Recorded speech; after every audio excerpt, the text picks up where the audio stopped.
Well, the same way how someone can get a kidney stone, a rattlesnake has a hollow tail and it has like little stone right here. No, none of that. In growth spurts, when your body grows, it's like growing pains, and you can show the intensity of the tension in your body, especially if you're inducing a harsh thing. You can show how the organs and skeletal structure, because if you're malnourished, your bones are going to be moving differently. Over time, you can measure that around with all your organs and show that how much pain and growth spurts and growing pains, and measure that to anything bad that's happening, and say that it's not natural to do chemical agents. The biodiversity and weather is just like a tug of rope. If it's the tightness and you're trying to transform it into a shoe from the bottom to the top, your foot in the middle is how the rope is tight or loose. And why butter having so many prevalence is great is because one of the keys to life is like having food. And so with butter being so vast in its arrays, I think it, looked at closely, would be able to auto-enhance and micro-articulate on almost anything built if it's cooked with it. And just as the butter turns out, surprisingly a lot of butter, it turns out well, even though it's hard to think that it should be all sporadic and everywhere else. Just because it's got a great mainframe of how everyone agrees how it should be put together. What a mood ring tries to achieve is the different glands in your body, when they get different pressures, they make you feel a different sort of way, aside from how you're feeling that day. So the geometries in that is like part of a pressure system that is like different colors. If you were to look at a giant painting with all the colors, that's kind of what the mood ring would try and perceive, but just based off literal pressure, the full spectrum of that entire reality. And I guess that's why butter's so fascinating, because it's got inside of the churning and the churning and the drying or the whipping, it's got all these cultures in it, and they're playing with enzymes and acidity to do different things. It's just how similar are the moments in time where it does know that it got knocked up, whereas the star would know that it would get a 3W only during the supernova stages, or did it know that way before? And so just like with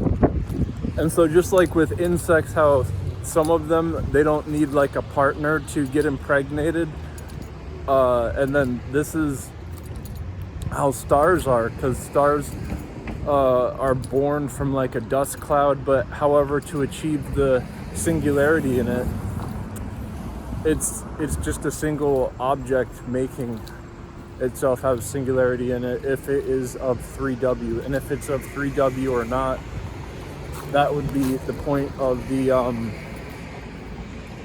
inception of the insect. But back to relating an electron and a singularity. Singularity is made either from the very start of the Big Bang or from a star exploding. A star explodes if it achieves like a certain weight, and then it is dense enough as it's in its blowing up stage, its supernova stage, and then it does this, and let's just call it like 3W. If it achieves that, it's going supernova, and then it'll make a black hole if it achieves 3W. With electrons, if you smush enough of them together and it's really like compact, it would make an atom bomb where like the centers of it fuse. And so if you just have one or two atoms that are not made for an atom bomb being smushed together really tightly, because I think there's like specific atoms that you push together really tightly, and those are the ones that are best for atom bombs. But having one or two other atoms in the mix, it would still allow for the achieve not 3W but of a certain degree of what would make an atom bomb. And so the singularity is from the star, and an atom bomb, it isn't the opposite, but it's inclusive of an electron having the feature of being really condensed, as opposed to a singularity emerging out of ostensibly the very center of a star exploding. So all the atoms making up the star, as it were before it exploded, had a singularity potential in it the whole time if it had 3W at its supernova. When did it know that or not? I don't know, but that's like when a star is born, a singularity is born if achieved 3W. And at what point does it know that? Because that would mean the star is like pregnant if it achieved 3W at a certain time. Claiming the environment and owning the land, this is how your DNA is, it like accepting or putting out and releasing, and then the cells get acclimated and have prepping decisions to stay alive. But then there's bacteria that they intervene with, and that can be good or bad. And so the connoisseur's taste is like, if you're gonna want like a creamy, or the skin of the butter, and there's gonna be like the different enzymes. If they're acidic, you add in the acidic tastes for the butter. Hardening is gonna have that added in as it's hardened. And just as like different pressures accrue,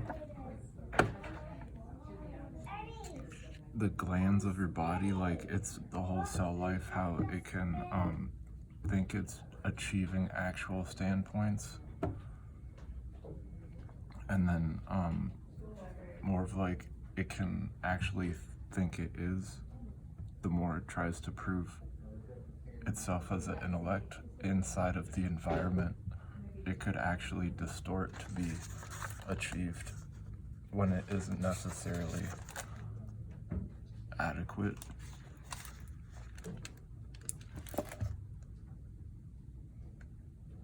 And that's where the Boltzmann equation finds the divide, where the real solutions.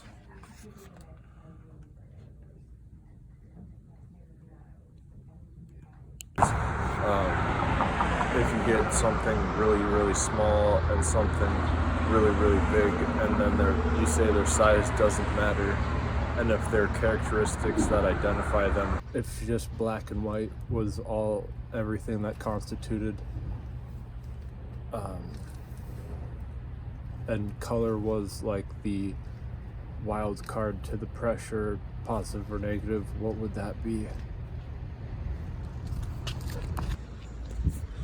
So just because muscle dystrophy and physical alignment are very similar,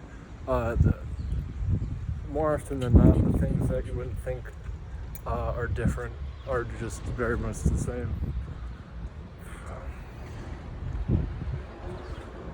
Especially when it comes to leverage and then dimension analysis, because in point particles, the electron and singularity are the same shape ostensibly, but on the scaling, they couldn't be like further than size ratios. The aptitudes and magnitudes, and then the outcomes of. So I think one of the mistakes that has been the benefit of the doubt that has undermined taking that for granted, physical alignments and then muscle dystrophy. Muscle dystrophy, I'd like to define that as across the board, even with muscle cars. There's the axles and the timing belt, all needs to get looked at different. And I keep finding Whippet bottles whenever I go here. And so that's a sign of addiction. And so with the physical alignment, what addicts do is try to align themselves with making their dirty the best, like dirty compared to other addicts. And so who can ever be like the cleanest dirty is like the one who is closest to catching the purple dragon, but chasing the dragon, no one ever catches it. And that's a physical alignment, literally is like a mental and physical chase, because their whole body is in, and they're literally thinking that that's like a mentality that they're achieving. And there's some tuition to that where the release of dopamine is actually happening, so it's like a physical alignment as much as it is mental. So that's just two examples of cars, and then dependency of chemical being a physical alignment.